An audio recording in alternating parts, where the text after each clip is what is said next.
transferencia de calor de un fluido a otro. En este caso se puede utilizar un intercambiador para tres cosas diferentes: para disminuir la temperatura de un fluido, para aumentar la temperatura de un fluido o para realizar cambios de fase. Realizamos una encuesta a ingenieros mecánicos y ingenieros químicos para saber qué condiciones de parte serían pertinentes para su intercambiador. En primer lugar, preguntamos qué material consideraría el mejor para realizar un intercambiador.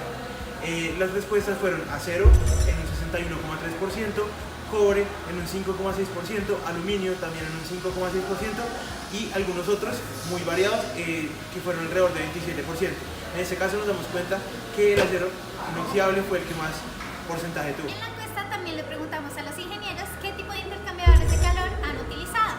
El mayor porcentaje, es decir, el 76,2%, dijo que utilizaba intercambiadores de tubos concéntricos, es decir, intercambiadores de tubos y corazas. Es un conjunto de tubos que pasan dentro de una cubierta exterior que se puede denominar carcasa. Así, el fluido que pasa por dentro de los tubos se llama flujo interno y el fluido que pasa dentro de la carcasa se llama flujo externo. Ese es el que vamos a utilizar en nuestro prototipo. Indagando, nos dimos cuenta que puede ser más utilizada la configuración contracorriente, debido a que la temperatura de salida va a ser mucho menor a que si se usa con corriente. Esto significa que va a tener una eficacia mayor a pesar de que su instalación sea un poco más difícil. También les preguntamos para qué han utilizado más el intercambiador de calor, si para disminuir la temperatura de un fluido, para aumentar la temperatura de un fluido, para realizar cambios de fase. En este caso, dado que la mayoría respondió que para disminuir la temperatura de un fluido, decidimos enfocar nuestra investigación hacia algún proceso industrial que necesitara ese intercambiador de calor. En la encuesta también preguntamos qué refrigerante es el que más se utiliza. Con 47,6% de los votos, el refrigerante que más se utiliza es agua líquida. De este modo se realizó un análisis de costos comparando agua líquida y también refrigerante, que tuvo un alto valor en las encuestas, y nos dimos cuenta que el metro de agua líquida vale alrededor de 2.300, 400 pesos y un solo galón de refrigerante vale alrededor de 40.000 pesos. Entonces, si hacemos un análisis sabiendo que esto lo estamos haciendo para un prototipo, el agua sale mucho más barata y por ende es el líquido refrigerante que vamos a utilizar. Se investigó y se pudo ver que en la industria de alimentos se lleva a cabo un proceso en el cual se debe enfriar un fluido que está a una mayor temperatura a uno más pequeño para poder seguir a cabo con otros procesos. Por ejemplo, para la producción de leche y otros derivados se debe llevar a cabo el proceso llamado pasteurización. El propósito de la pasteurización es alargar la vida útil de la leche y sus derivados. Para esto se lleva la leche a 85 grados Celsius por 30 minutos y luego se reduce a cierta temperatura para poder seguir a cabo con otros procesos. Por ejemplo, para la elaboración del yogur, la leche debe llegar a una temperatura de 37 grados Celsius, dado que esa es la temperatura óptima para que las bacterias presentes en el yogur, tales como el Aspergillus thermophilus, puedan sobrevivir. Para el intercambiador se diseñó uno que tuviera dos pasadas por la coraza. Para esto se dispuso un tubo de acero inoxidable de 70 centímetros de largo por 14 de diámetro y se dispuso un tubo de 15 metros de cobre. Para esto se dobló el tubo de cobre de forma que quedara de serpentín que fuera hasta abajo del tubo de acero y saliera también por la parte superior, de forma de poder manejar la entrada y la salida en la parte de arriba del intercambiador. Se taparon las dos puntas también con tapas de acero inoxidable y se aisló todo con una capa de espuma de poliuretano, con el fin de hacerlo aislado al calor. Se manejaron dos tipos de flujo. El primer flujo va a la coraza por una entrada en la parte superior y una salida en la parte exterior que funciona por gravedad. Para el flujo del serpentín se conectó una bomba de inmersión y de forma que entrara por un lado de la bomba y saliera a baja temperatura por el otro lado. Este intercambiador también se diseñó con el fin de poderlo operar de cualquier forma. Este puede operar en estado estacionario o en estado no estacionario, así como pasar el fluido de interés tanto por la coraza como por el tubo. En la primera distribución se decidió utilizar la leche dentro de la carcasa y el agua dentro del tubo en espiral en el interior del intercambiador de calor. Al hacerlo, primero fue introducida la leche, que comenzó con una temperatura de aproximadamente 87 grados Celsius. Sin embargo, en el proceso de introducir la leche a la carcasa completamente, esta disminuyó su temperatura hasta 52,1 grados Celsius. Luego comenzó el bombeo de agua fría a una temperatura de 1,2 grados Celsius dentro del tubo en espiral en el intercambiador de calor.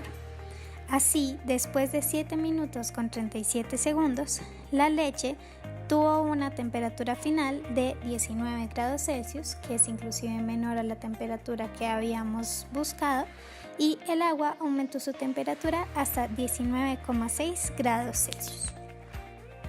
Por otro lado, la segunda distribución constaba de ubicar agua fría dentro de la carcasa, mientras que se realizaba un bombeo de leche caliente con la bomba exterior al intercambiador de calor. El agua fría fue introducida al intercambiador de calor nuevamente con una temperatura aproximada de 1 grado Celsius. No obstante, en el transcurso del tiempo, mientras que se llenaba completamente la carcasa, su temperatura aumentó a aproximadamente 8,2 grados Celsius.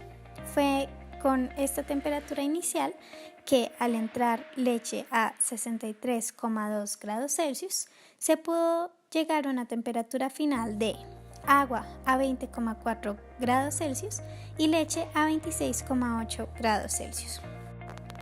En este caso, la leche nuevamente disminuyó bastante su temperatura en el proceso de salir de la plancha y entrar a la bomba del intercambiador de calor. Además, es importante resaltar que el tiempo en el que sucedió este cambio de temperatura fue de 10 minutos con 48 segundos. Este tiempo fue mayor que en el primer experimento, puesto que el agua inclusive alcanzó al llegar a una temperatura muy similar a la de la leche. En la encuesta, los ingenieros nos mencionaron que las condiciones de desempeño más importantes para su intercambiador de calor eran las siguientes. Por esto vamos a enfocar nuestro análisis de resultados en 3 cosas en específico. En primer lugar, dado que mencionan el desempeño real contra el desempeño esperado, vamos a calcular la eficiencia de nuestros intercambiadores con el fin de determinar cuál de los dos sistemas es más eficiente. En segundo lugar, vamos también a calcular la rapidez en el cambio de temperatura, como bien lo mencionaron los ingenieros. Por esto vamos a tener el cálculo de la tasa de enfriamiento. Y en tercer lugar, también mencionaron sobre costos del equipo como tal y costos de la función de este intercambiador de calor.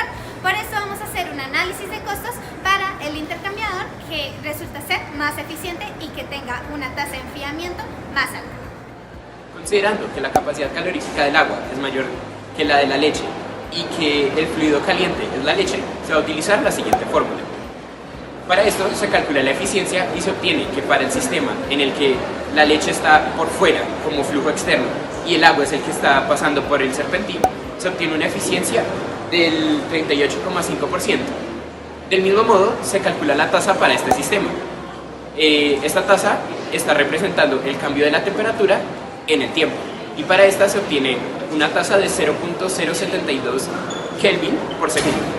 Por otro lado, para el sistema en el que la leche se encuentra fluyendo por el serpentín y el agua fría está como flujo externo, se obtuvo una eficiencia del 23,6% y una tasa de 0,056 Kelvin por segundo. Tuvo una mayor eficiencia y una mayor tasa de transferencia de calor para la primera configuración, es decir, cuando el agua estaba en estado estacionario.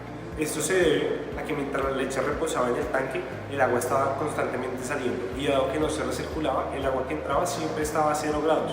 Por ende, el flujo era constante y pudo retirar más calor. Por el otro lado, cuando se operó la leche en estado de recirculación, se puede llegar a pensar que esto hubiera sido más efectivo, pues hay mayor área de transferencia, dado que la leche va por el serpentín. Sin embargo, no se obtuvo mejores resultados debido a que al agua estar en estado no estacionario, es decir, almacenada, retiró mucho calor al principio. Sin embargo, cuando el agua ya se calentó, no había cómo circularla afuera, por lo tanto fueron llegando poco a poco a equilibrio térmico y no se pudo reducir más la temperatura. Para el análisis económico de nuestro prototipo se puede ver que es viable. En primer lugar, el intercambiador como tal tuvo un costo de 150.000 pesos, con los tubos de acero, los tubos de cobre y la bomba. Por otro lado, el flujo de agua que se requiere para operarlo durante un día es un poco superior al metro cúbico, pues este opera a 12.6 mililitros por segundo. Ahora bien, este costo para estratos 1 y 2 no supera los 4.000 pesos y enfriarlo tiene un costo de 12.000 pesos. Por lo tanto, todo el intercambiador de calor tiene que costar menos de 180.000 pesos para operarlo durante un día. Si se compara esto con otros intercambiadores conseguidos en el mercado que cumplen la misma función y tienen aproximadamente el mismo tamaño, se puede ver que estos precios superan los 4 millones de pesos. Por lo tal, se puede concluir que nuestro prototipo es una opción viable y económica para ayudar a las comunidades en sus necesidades, que fue el objetivo inicial de este proyecto. Como conclusión, podemos ver que nuestro prototipo cumplió todas las expectativas de los ingenieros a los cuales fueron encuestados. Por lo tanto, podemos decir que fue totalmente exitoso a la hora de realizarse.